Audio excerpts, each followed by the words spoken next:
should have never stopped. I tell myself that now, gripping the wheel so hard my knuckles turn white. But in that moment, when I saw her standing at the side of that empty highway, shivering in the cold night air, I thought I was doing the right thing. It was past midnight. I'd been driving for hours, the endless stretch of asphalt cutting through the desolate countryside. The road was a narrow two-lane highway, cracked and uneven, winding through dense forest that loomed on either side. Towering pines swayed under a restless wind, their branches whispering secrets in the dark. The sky was moonless, suffocated by thick clouds, and the only illumination came from my flickering high beams cutting through the black abyss. The highway itself felt abandoned. No other cars had passed in either direction for what felt like an eternity. The road signs were faded, rusted relics that barely hinted at civilization. Every so often my headlights would catch the glint of an old mile marker, but they never seemed to change. I had the growing, unsettling feeling that I wasn't actually moving forward. Then, in the dim glow of my headlights, I saw her lone woman by the roadside, barefoot, wearing a tattered white dress, her long dark hair clinging to her face.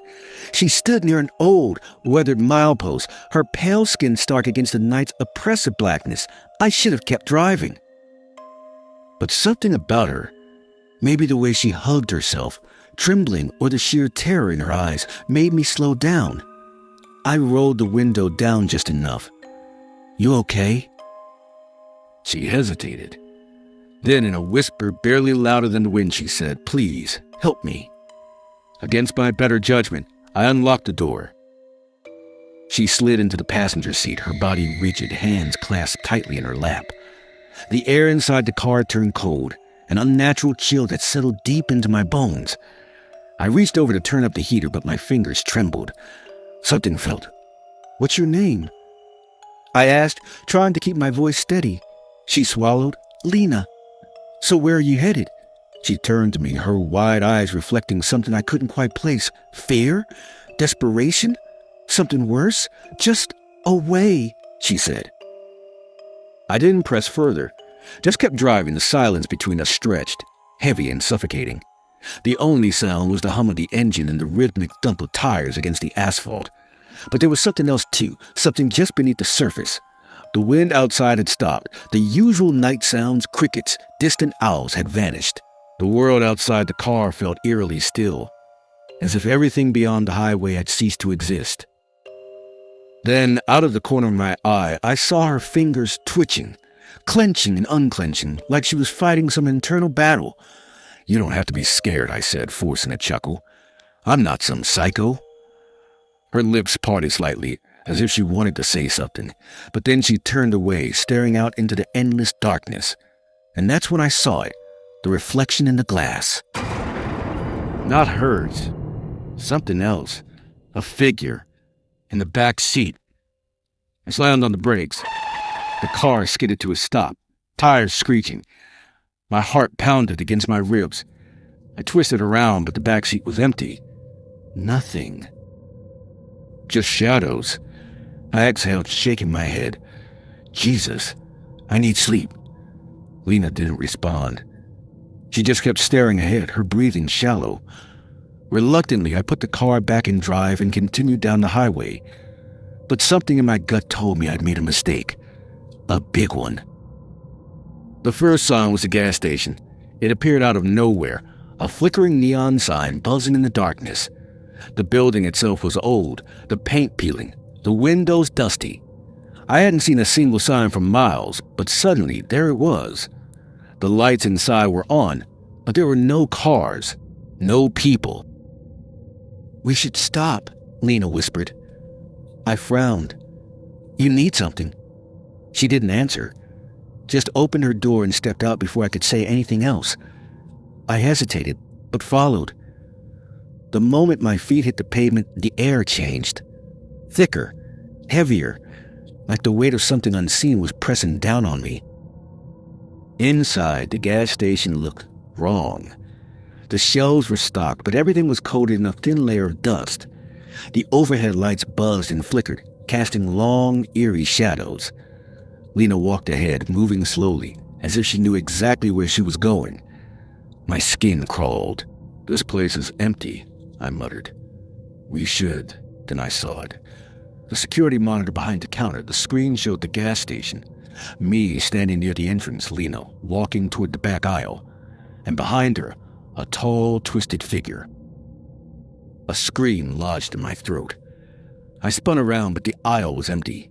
Just Lena, standing still, her back to me. Then she turned. Her face was wrong, stretched and hollowed out, a mask of agony and something ancient. I stumbled back. What the hell? And then the lights cut out. Darkness swallowed me whole. Then a whisper slithered through the air. Not Lena's voice, something else. "You shouldn't have stopped." Then pain, a searing, ice cold pain in my chest. I gasped, falling to my knees, my vision blurred, my body going numb.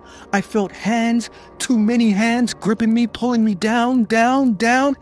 And then I woke up. The same minute that never changed. I slammed the gas pedal, speeding down the road, desperate to escape. But the farther I drove, the more I realized I wasn't getting anywhere. The road just looped. The same trees, the same mile marker, the same flickering neon sign up ahead. A gas station. I swallowed hard, my pulse thundering in my ears. And then I saw her, standing at the side of the road, barefoot, waiting, smiling. I kept driving this time, foot heavy on the gas, eyes locked ahead. And then I saw it, a break in the trees, a road I hadn't noticed before. Without thinking, I swerved onto it, tires skidding. The moment I crossed the threshold, the air shifted, the weight lifted. The loop was broken. I looked in the rear-view mirror. The road behind me was gone. Only darkness remained. And Lena? She was nowhere in sight. I kept driving. I never looked back. I should have never taken the highway. But I was late, and I thought shaving an hour off my drive was worth it. I should have listened to my gut when I saw the storm rolling in over the hills. I should have turned around when I noticed the road signs were riddled with bullet holes, the metal rusting like old wounds. Instead, I pressed on. It was just past midnight, and the world was drenched in ink. The highway stretched ahead of me, an endless ribbon of asphalt cutting through a landscape swallowed by darkness. The painted lines on the road were faded, barely visible under the dim glow of my headlights. Cracked pavement told stories of neglect. Tall skeletal trees lined the roadside, their gnarled branches clawing at the storm-heavy sky. Every so often, an abandoned car sat on the shoulder like a forgotten corpse, windows broken, tires deflated. I felt the weight of solitude, the kind that made you feel like the last person on earth. The first time I saw him, I didn't think much of it. A lone truck, all black, with its headlights off, coasting a little too smoothly along the opposite lane. Just a shadow against the darkening sky. It passed me without a sound, swallowed by the mist curling around the hills. I gripped the wheel tighter, kept my eyes on the road. 30 miles to go. Then I'd be home. Then I saw him again. Same truck, same eerie silence. This time, it was behind me. I checked my rearview mirror, and my stomach twisted. No headlights, no engine roar, just a looming, hulking shape gliding behind me like a shark beneath the water. I sped up. The truck did too. It was no coincidence. This wasn't just another driver. I could feel it, like an animal sending a predator in the dark. I switched lanes. The truck followed. I slowed down. I slowed too. A game. A sick game. My hands were clammy on the wheel. My breath came fast.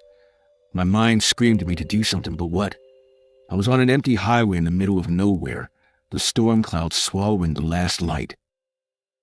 Then the truck surged forward. A horn blasted through the night, shattering the silence. The air shook as the truck veered toward me, forcing me to swerve violently onto the shoulder. My tires skidded over loose gravel. For a second, I thought I was going to flip. My heart pounded like a war drum. The truck sped past me and disappeared over the next hill. I sat there, gasping for breath, gripping the wheel so tight my fingers ached. I should have turned around, called the cops, something, but I didn't. I kept driving, 15 miles, almost home.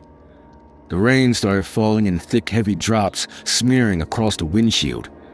I flicked on the wipers, my body still shaking.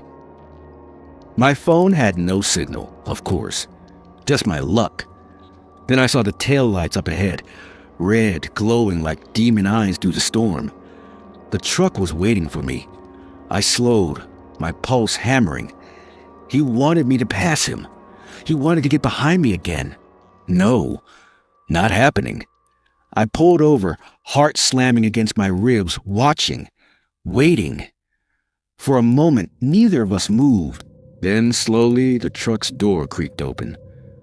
A man stepped out, tall, lean, dressed in black.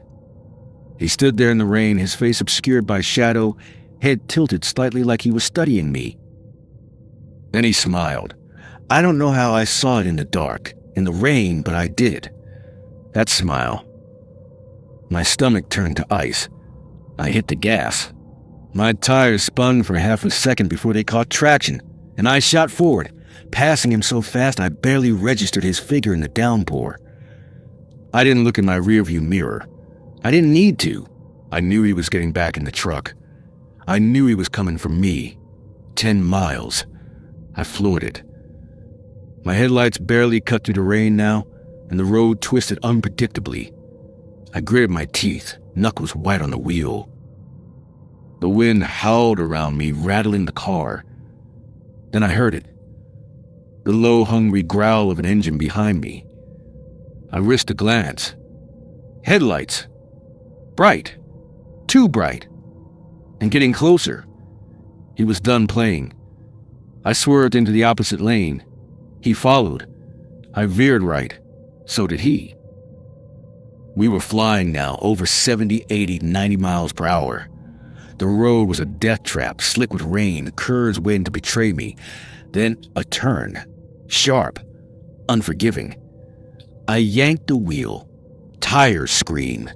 The back end fishtailed wildly. I barely made it. He didn't. In my mirror, I saw the truck careen off the road, flipping into the ditch. A terrible crash. Metal crumpling. Then silence. I didn't stop. I couldn't. I kept driving. 5 miles. The road evened out. The rain eased. I was shaking so bad I could barely keep control, my breath coming in sharp gasps. For miles. 3. Then headlights. My heart seized. No, it wasn't possible. But it was behind me, gaining. That truck, that impossible, relentless truck. And the driver, still smiling. I screamed. The highway stretched on forever, and I was never going to make it home.